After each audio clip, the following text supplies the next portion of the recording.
Well, this is what I meant by go higher. Look, Colonel Todd Riddler is a combat-decorated A-10 fighter pilot. We're really going to go higher. He's a former fighter squadron commander and parachutist with the 82nd Airborne. Thank you for your service. Round of applause for his service. Appreciate that.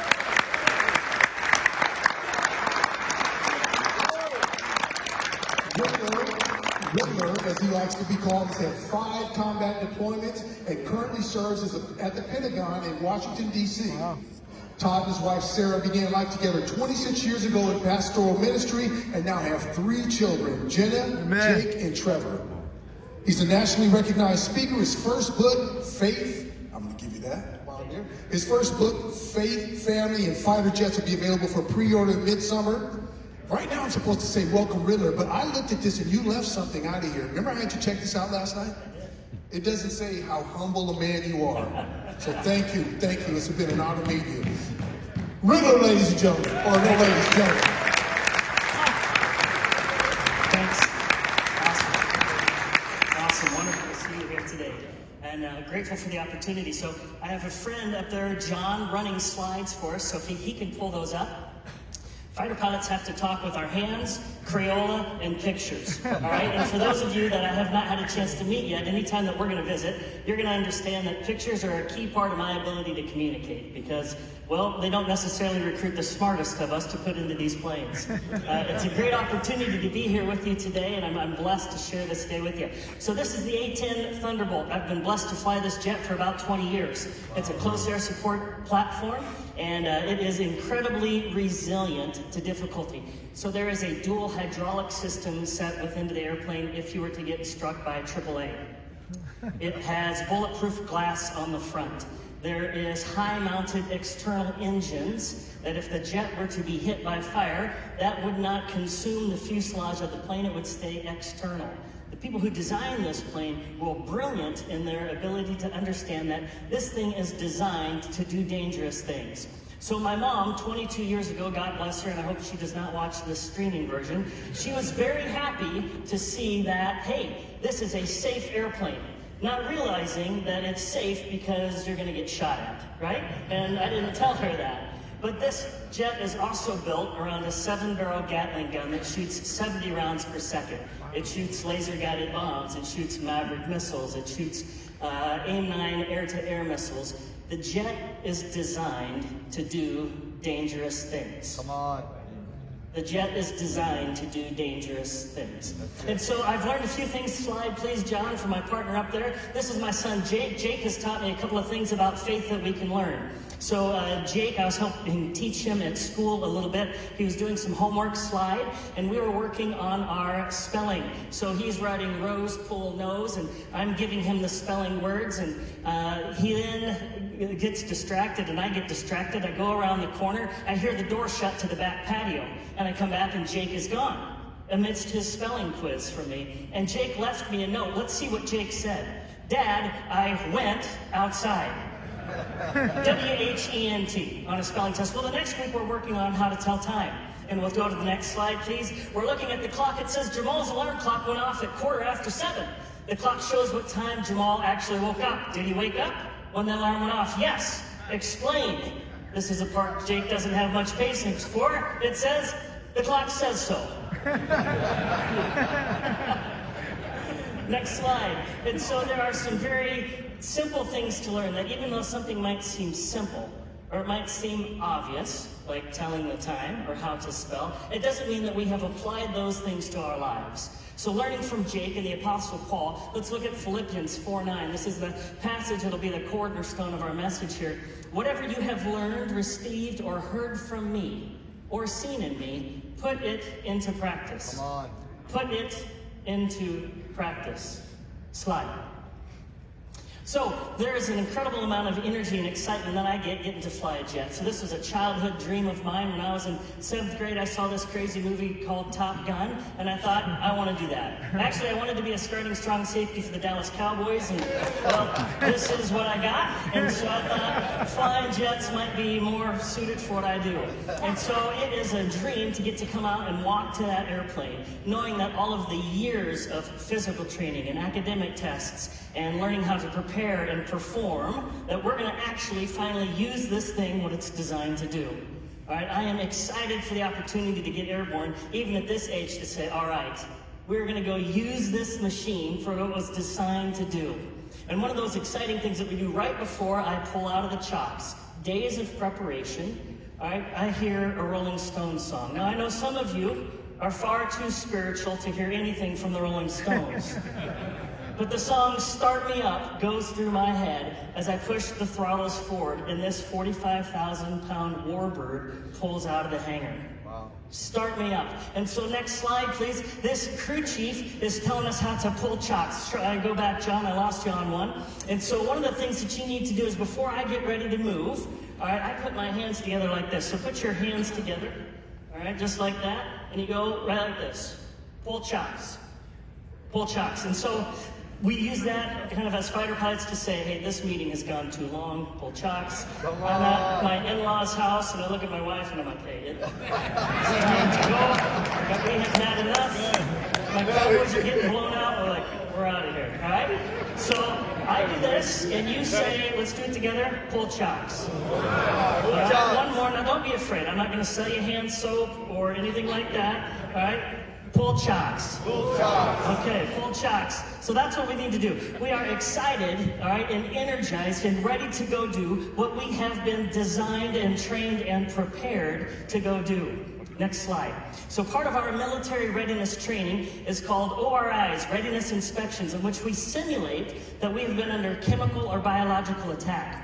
And we wear these horrible charcoal-lined suits and gas masks, and you try to breathe through a little bit of a straw and drink water there. And so there was a 2-year period of time when, even though I'm the fighter pilot, I am working with maintenance out on the flight line, sitting in a stinky bread truck, as I kind of try to be the chess master to say, hey, this jet needs these bombs loaded, this jet is broke, that's not going to work. And so we are preparing for this exercise, and it is not going well. We have plateaued in our performance, and we are not improving. Things aren't getting better for us. And so it's on a beautiful Saturday afternoon as I sit in there wearing this gas mask for 2 hours, and I'm getting a hot spot from the strap on my head. And it smells bad, and my Huskers are on TV, and my family is eating something with cheese on it, right? I did not become a fighter pilot to sit in Missouri pretending that we're getting attacked. So I start to pout. And I don't remember any scenes in Top Gun of a guy wearing a charcoal suit thinking, this is why I'm serving my country. And as I sit in this suit and pout, all of a sudden the weather changes. Slide, please. And the clouds turn dark, and the windsock on top of the hangar spins around, and a storm blows in, and it is immediately chaotic. We are scrambling jets back, opening up hangars, trying to get them into sunshades and chalked and safely away from the storm. And as we are frantically barking out radio calls and these jets are coming back, I feel this bump in the back of the truck. Like, what in the world is that? And there's a guy sitting behind us. It's like a mail truck, and he's working on things, and boom, something hits the truck again. And now as I look out and the wind is gusting, a bright blue Porta-John has hit the truck, and now it bounces out right in front of us, takes a half pirouette, and slides right towards the jets. The surreal scene of a flying blue box of poop is headed right for our fighter jets. I'm like, you've got to be kidding me. And we scramble out and we grab hold of this thing, and we're laughing, thinking, what in the world are we going to do with this? And a young airman comes up and he says, well, you know, if we tip it over, it won't blow away. We're going to tip over a Porta-John. Okay, there's a reason you only have one stripe, young man. We're not going to tip over a Porta-John. So those jets get safely hangared. And when you bring a jet to the hangar, you put those 25-pound wooden chocks back in. All right, and while that jet is there, it is rearmed, refueled, repaired. It's taken care of. The crew can go get rest. And then that same day, the jets launch again to go back out and do the mission. It's critical to understand that the jet is not designed to remain in the hangar. Wow. That is a temporary place of refurbishment. Come on. We are designed to go out into the world and to do dangerous things. Come on, yes. Not remain sated or pampered or obese. Will we remain in the church only to feed? You are designed to do dangerous things with the kingdom of God.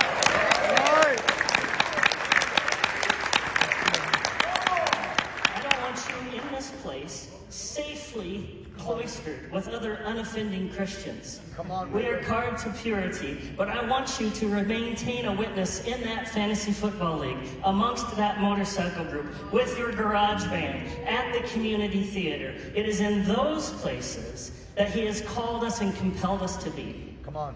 That's what a hangar is for. Come to the church, be refreshed, be Wow. renewed, and then you go do the mission. You get your slide. And so what other things, slide for me back there, John, if you're awake with me. What other things has Paul told us to do? How should we prepare ourselves? Well, this is an image of what we are doing within the spiritual battleground. This is actually my last A-10 Finney flight. You are in harm's way. You are doing dangerous things. You are there to serve on behalf of another. Wow. Right? Just like the military, who is sent to protect and save others, Christ was sent to us. Yes. He sent his disciples, and you now are being sent out for the benefit of another. Come on. It is important for us to know that we are not called to a life of self-focus. We are called to a life of self-sacrifice. Jesus. And there is a mission for each of you in this place. There is a calling that you are uniquely equipped for. There is a circumstance and people that only you and your voice can minister to. And Christ is calling you to say, Pull the chocks. all right, we had a little remedial training here. That's regression. That's not uncommon. All right, I pulled that a little fast on you. You weren't ready. Retraining. All right, Christ has called you to Pull the chocks. pull chocks and get airborne. All right, get out there and do what he has called us to do. But you don't begin on your first day of pilot training flying a fighter jet and strafing. Slide. You begin your fighter career flying something ridiculous. You can go on to the next slide. And this looks like the wrong set of slides. So what I will tell you is that the jet, it is absolutely the wrong set of slides. The jet that we have, well, actually, go ahead, go to one more. Thank you for your patience. Nope, that's wrong. All right, the jet I flew was a T-37 Tweet. It is this ridiculous-looking little side-by-side airplane. All right, that you step up and it's only this high. It was designed in the 1950s. You didn't see anybody in Top Gun flying a Tweet. You didn't hear anybody say tweet, right? That doesn't sound very tough. And in fact, it was better at generating noise than it was thrust. Wow. But as I got in there and I sat down, I sat right next to an instructor pilot, a highly capable person that would demonstrate something and then I would do it. And on my first sortie with him, he showed me how to do a barrel roll. Continuous G, symmetric barrel roll. I'm climbing, carving, we get inverted and back. And he says, just like this. And my turn came up. I'm watching him demonstrate. It's my turn to do. I take the aircraft, I pull the nose up, I get inverted, I realize I don't like this, I've never done this before. I slam the stick forward and we get inverted and bunt. Negative G. Negative G. So what happens is the instructor pilot falls in the straps of his ejection seat and his head is slammed against the canopy. So we were both there upside down looking at each other as he laughs and says, that's okay. And he took the jet and leveled it back out. I was not expected to know or to be perfect or to have the proficiency of my instructor pilot on the first day. Wow. And Christ has done the same thing with his disciples. Walk with me, follow me, see what I do, and now you go do it. It doesn't have to be perfect, and I'm not expected to be as good as him on the next day. All right, if we could bring the slide up, I'll try to catch up with where we're at. So, other passages that I wanted to look at with you. Philippians 1:6. If you would be able to pull that up for yourself or not. Being, need to be able to zoom in here. Being confident of this, that he who began a good work in you will carry it on to completion in Christ Jesus. He who began a good work. That means there is a process. I am not expected on my first day of pilot training to be as good as I was at year 20. He began a good work. All right? The next passage for us to understand within that is that he will continue to do a work. Meaning that all of us are in need of refinement our entire Christian walk. Until he takes us home again, he will continue to do work. So when I step out to the jet, one of the first things that happen is they hand me this great big set of greasy forms. And I open these forms, and those forms tell me the story of the jet, who flew it today, what's broke, what isn't broke. And there is a coding on there, red dashes or red X's. A red dash, I can fly the jet. A red X means, no, we're gonna have to repair it. And it's a clear, concise history of what's going on with that airplane. Now, over the 3,000 times that I have walked out to that airplane, never once has that jet been perfect. There is always something in there that needs a repair. It might be something minor, to say like, hey, there's paint chipping on the front of this thing. Hey, it's popped a rivet on this side. Or it might be something significant, to say, hey, the navigational aid isn't working, you're gonna need to use a different one. Not in a single instance has that jet been perfect, but it's flyable. But it's flyable. And so the Lord would want you to know today that please do not wait to pull chocks and go do your mission because you think someone else can do this better. I am not worthy, or I don't have a skill set. I am not the preacher that Sammy is going to be for you here shortly. But what we would want to know is to say, are you, and is this jet flyable? God uses broken people like you and broken people like me right now to get airborne, to be flyable, and to convey the love of Christ for those who desperately need it. For those who desperately need it. Please do not await a perfection. That's not going to come on this side of heaven before you begin to communicate the case and love of Christ to those who are in need. So the other great thing about the A-10 is I work arm in arm with joint terminal air controllers. These are the guys on the ground, hiding behind rocks and calling out targets and calling in air power. There's a kindred ship there, that they're the ones in need. And we are there to serve them. And so in 2008, I'm sorry I don't have the picture available for you, I was in Afghanistan and there was a convoy that had been ambushed. And Afghanistan is an incredibly beautiful and rugged country, and sheer rock wall mountains and ridge lines. And we had gotten a call that this convoy has been ambushed. There has been an explosion and they have some injuries. And they also heard, we are expecting an additional ambush of 100 enemy Taliban soldiers. And so I happened to be airborne at the time, as is another guy, and we scramble our way over there and try to find out where they are on the ground and can we see them. Well, there are thunderstorms building all throughout the day. And as those thunderstorms build, they are now right over where we have located this convoy.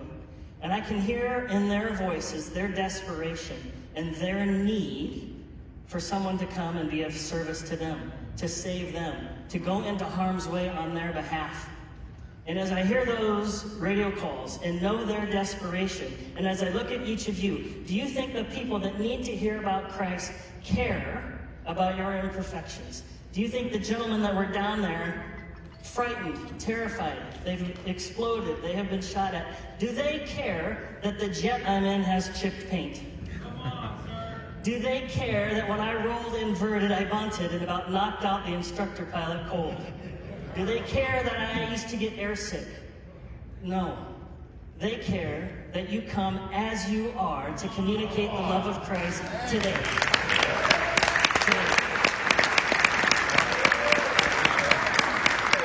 And so I'm able to fly into the storm. I make a couple of radio calls to say, hey, I need to know, are you truly in danger? Because this is not going to go well. I need to know. I said, yes. They're frightened. We need something to dissuade the enemy. Our radio communications that we've intercepted, all right, tell us that there's going to be an ambush. So as I fly into an embedded thunderstorm, the jet begins to pitch up and down wildly. The cockpit gets all dark, and I'm trying to find anything on the ground as a reference for where they might be. And as the jet pitches up and down and I roll sideways, all of a sudden it starts to hail. And it gets deafeningly loud in this fighter jet with hail. And as I roll up a wing, I can see a very thin green ribbon of agriculture that goes right along the river there. And so I roll inverted and bam, I take a hailstone right to the canopy, boosh, and it cracks right in front of me. It's like getting hit by a shot put at 300 miles an hour. I couldn't believe the intensity of it. But as I roll down, I finally drop down and fly right over the top of this ambushed convoy. And I am trying to look as imposing and loud and scary as possible. And I'm dispensing flares, trying to dissuade or to deter the enemy from what they want to do. All right, and then I check the throttles full up and I cut to the side as I fly down this canyon and stick the jet on its tail to fly back up out of this box canyon and re-enter the weather while I'm trying to do the mental math. I already alluded to my inability to think like that publicly, and I'm gaining altitude, but now I'm back in the storm, and I take another couple hailstones and the canopy continues to crack, and I'm wondering, am I going to make it out of this canyon in time, right? Am I going to make it high enough before I run out of the airspeed? And those kinds of things are in my mind as I'm trying to do the pilot stuff and click in for different maps and where else should I fly, and I'm laughing thinking, boy, and Mom thinks this is the safe airplane, right? But I want to encourage you to know that God has called you, and I compel you to pull chocks. And I want you to go away knowing this today, that just because something is obvious or simple, like what Jake has told us about telling time or spelling, doesn't mean that it's apparent in our lives. And I want you to know that it is a process by which we begin where we are right now. Lord, how can I begin to be a messenger for you to those who are in my circle? All right, and know that God has placed you. To pull chocks does not mean for you to be displaced, to go someplace else. It means I'm going to use you as you are, broken, today, to witness to other people for me. Right. So very clearly, I want you to understand that God calls us into right relationship with Him. God bless AJ for his message. God equips us for a unique mission that is unique to you. I am hopeful that being able to be a fighter pilot opens keys to people's hearts that maybe a pastor might not be able to open. In the same way, you have keys to open people's hearts that would never listen to me, for whatever reason that might be. But you are uniquely equipped for His purposes. Right.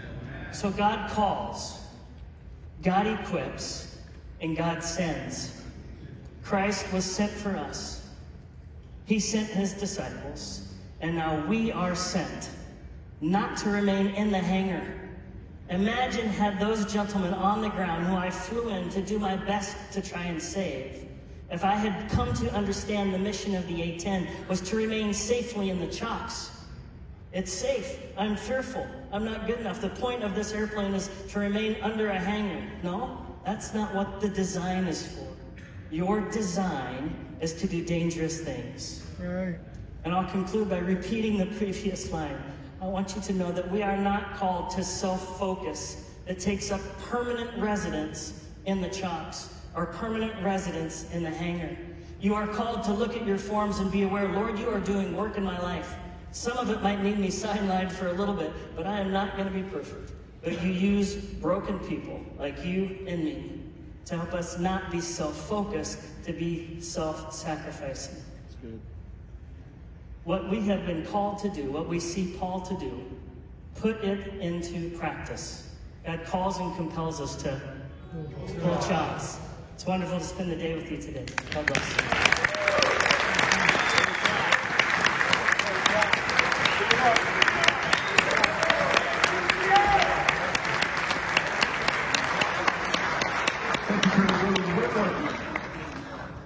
Thank you so much. I told you we were going to fly high.